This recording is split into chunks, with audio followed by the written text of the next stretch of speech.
Hello, Fire Signs! Welcome again dito sa inyong reading. Maraming salamat sa palaging nanonood ng mga readings natin here and abroad. Sa mga nag-iiwan ng mga wonderful comments, messages of support. Kung bago po kayo, please don't forget to like, share, follow, subscribe. Regarding personal reading services, meron tayong ongoing promo. Yung ating video call reading. So, PM kayo sa aking FB page kung gusto nyo mag-avail. Limited lang yun.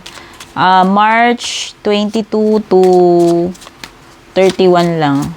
Yung ating 50% off na video call na reading. Yan. Yung link ng aking FB page, hanapin nyo, nakalagay sa description sa ibaba. Pakibasa na lang. Yun, i-schedule po kayo, hindi po yun ura-urada. Basta doon na lang po kayo magtanong, mag-PM kayo doon. Aries, tignan natin ano yung mga messages para sa you right now.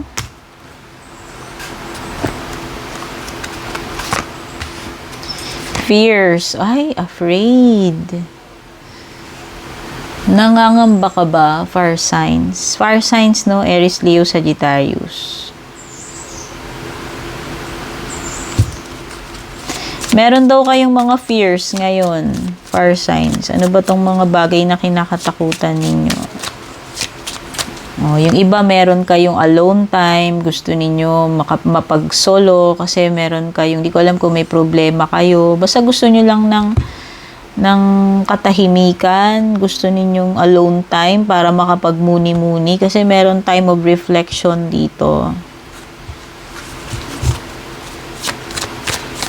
Kailangan mong maging strategic, fire signs. Mukhang meron ditong person na inuutakan ka. May player energy. Yan. Baka piniplay ka netong person mo. Or kung meron mang ibang tao dyan, person mo man yan, hindi. Kailangan mong maging strategic. Ayan someone here is not showing his or her true self. Merong nakamaskara. Piniplay ka nga. So, mukhang may player dito. Nasa sayo na yan. Paano mo ma-expose itong nakamaskara, no? Kailangan maging ka rin, mautak ka rin dito.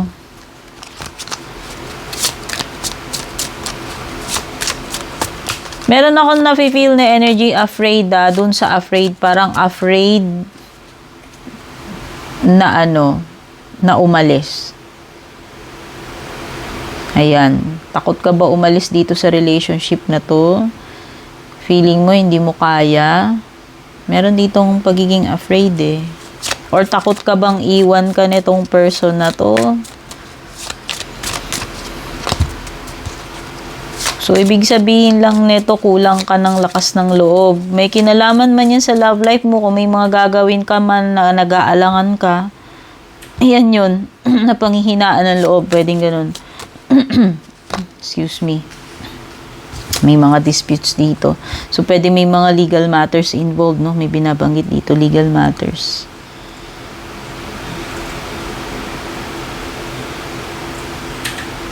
Ang iba dito, pwedeng mga dinadaan pa sa mga hearing or legal na proseso, kung ano man ito.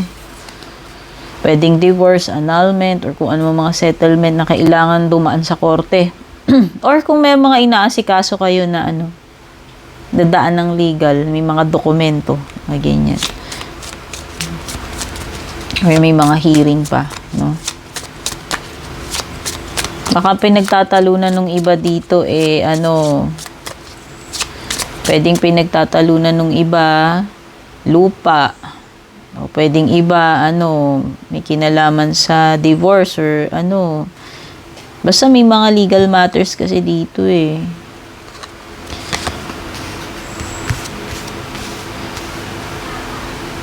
baliktad yung peace mo, kunin ko na lang. Mukhang wala kang peace of mind. Kaya nga siguro, ayan Naghahanap ka ng time na magkaroon ka ng katahimikan dito sa time for reflection. Kasi gusto mo magkaroon ka ng time sa sarili mo para magkaroon ka rin ng katahimikan ng isip. Kailangan mong kailangan mong mawala yung mga stress or gumugulo sa isip mo. Yung bang makahinga ka man lang or magkaroon ka ng time na makapag-solo na walang gumugulo, istorbo sa iyo, malayo sa stress.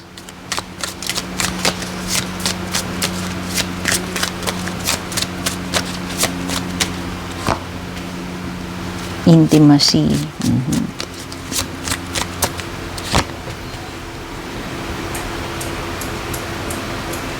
Bonding. O, yung iba naman dito, pwedeng magkakaroon kayo ng time na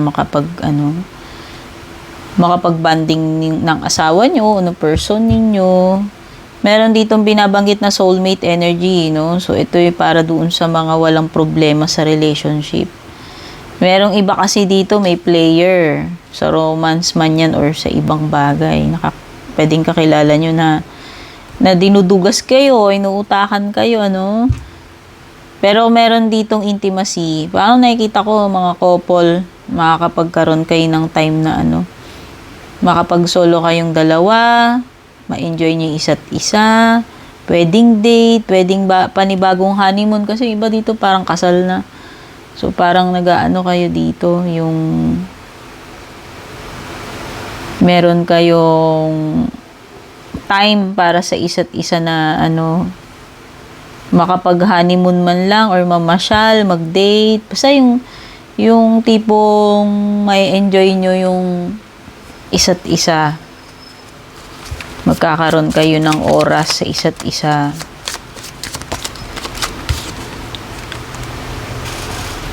Independent energy.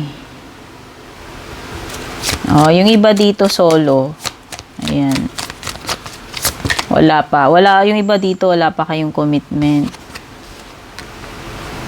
Uy! Diba solo, yung iba?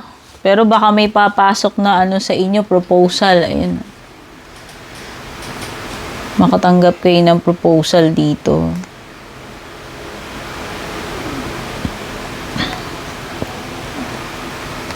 Ayan, merong engagement ring. So, baka may mamimit ka, malay mo. No, limbawa, matagal ka na single, tapos may papasok sa buhay mo. Bago possible na may mamit ka in the future, tapos alokin ka ng commitment or engagement. Ayan, may ring kasi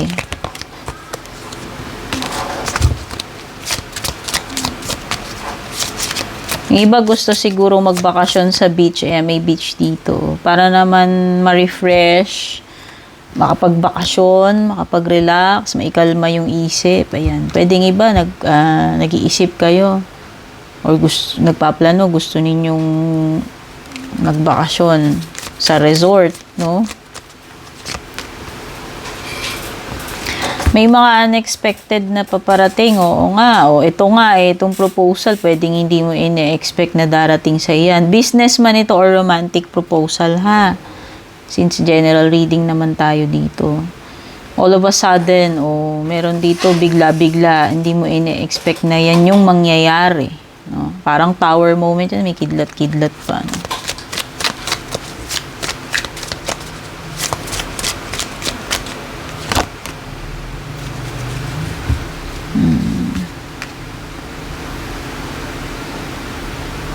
May opportunity sa inyo dito. May crossroad ka Pwedeng darating ka sa point na, darating ka sa point na kailangan mo mamili.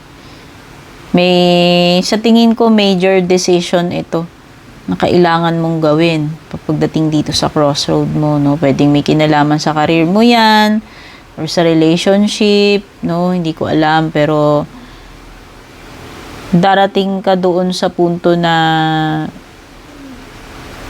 gagawin mo yung mabigat na decision na yan. Yan.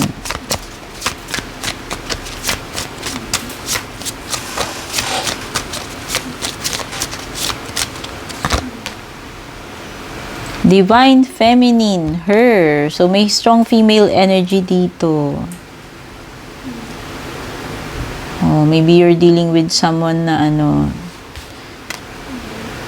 very feminine siya. Babae to, kung sino man ito. Baka ikaw, babae ka ba? Basta kung sino man, ikaw man yan nagre-relate sa iyo. Yung mga attributes ng Divine Feminine.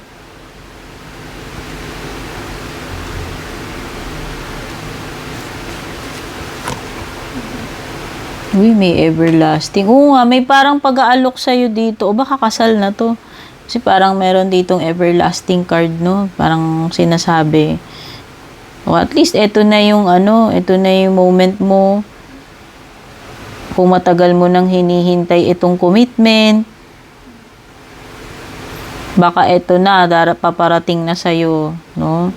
May mag-aalok kasi sa'yo dito. Ayan, may proposal. Tapos parang may kasal-kasal dito.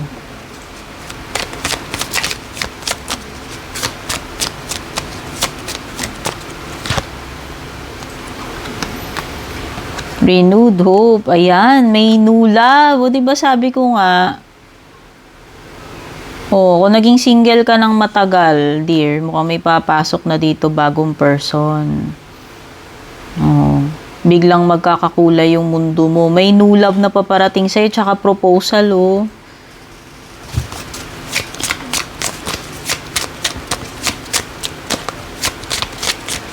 Hindi mo nga ini-expect ayan yung all of a sudden. Ay, so may mga paparating din na ganito sa'yo. Ayan, syempre, 'di ba? Pag may mamimit kang person, tapos syempre magkakakilala kayo, pwedeng alam mo yon yung connection ninyo nagtatransform from friendship or magkakilala hanggang nagle-level up tas pwedeng mararating kayo sa ganito. Okay? So, may mga mangyayari, exciting. Pero alam mo, may nasa-sense din ako dito sa player card para naman doon sa mga iba na may kajowaan kayo dyan. Pero player, no? Pwedeng good time lang din kayo nyan. Ayan, meron kasi lumitaw dito kanina na nakamaskara. Ayan. No? So, pwedeng iba, hindi nyo alam talaga anong true intention nitong player. Yun, player pala, hindi nyo akalain.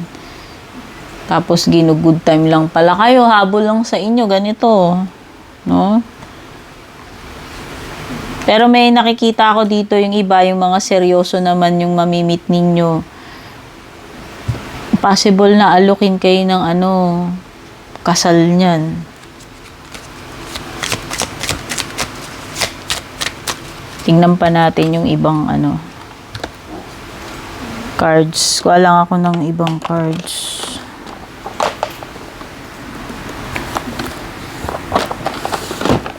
Tayo ng ibang cardness. Wait lang. Kuha tayo ng ibang cards.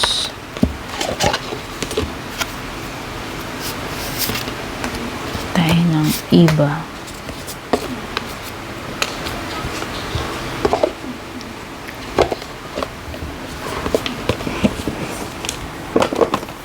Pasensya na, hindi ko na Ngayon lang ako namili ng gagamitin kong card.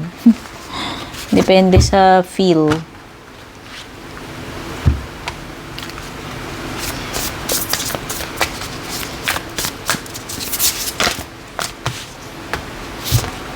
Wisdom, inspiration. Ayan, very inspired ka ngayon. Siguro nga nagbibigay sa ng inspiration itong bagong person na pumasok sa buhay mo. No? O yung iba, very inspired lang talaga kayo sa buhay. Napaka-positibo ng ninyo, ng energies ninyo. Napaka-positive ng energies ng iba sa inyo. Kaya siguro ganyan. Napaka-ganadong-ganado, no? Inspired gumawa, mas happy lang, ganun. Kumbaga, in good mood, in high spirits kayo. Ayan, masaya, Pagiging masaya, May mga blessings. Dalawa intuition dito. So, may lumitaw na intuition card. Meron na naman dito. So, matalas yung mga antena ninyo siguro ngayon. Malakas yung intuition ninyo. Pwedeng may mga vibrations kayo na pipil dyan. May mga kinukutuban kayo, no? Nararamdaman ninyo. Alam nyo lang, no? Meron kayong malakas na sense of knowing or feeling tungkol sa isang tao or situation. Pwedeng ganyan. Nang gumagana yung intuition ninyo. Ayan na nga, crossroads. Ala ka. Tignan mo, fire signs, yung cards mo. Dalawang card na ganyan. Diba ito yung binanggit ko kanina, darating ka sa point na gagawa ka ng mabigat or major decision. Ito na naman siya. Pwedeng nahihirapan kayo kasi meron ditong many choices, pagiging unsure kung alin dito yung pipiliin mo. Marami kasing signs dito or direction na pwede mong gawin or piliin. So, depende na. May perhaps, may past, known, unknown, future. So, ikaw talaga ang magdi-decide. Yun nga yung crossroad na sinasabi ko Darating ka sa punto kahit mahirap magdesisyon tungkol dito. Baka mapepersa ka. Kailangan mong gawin yung decision na yan. Baka yun yung sinasabi dyan.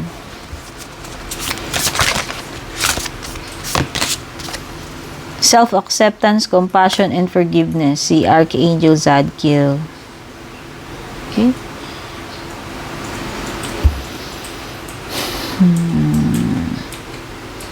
Kung forgiveness ito, pwedeng releasing. May mga bagay kang i-release.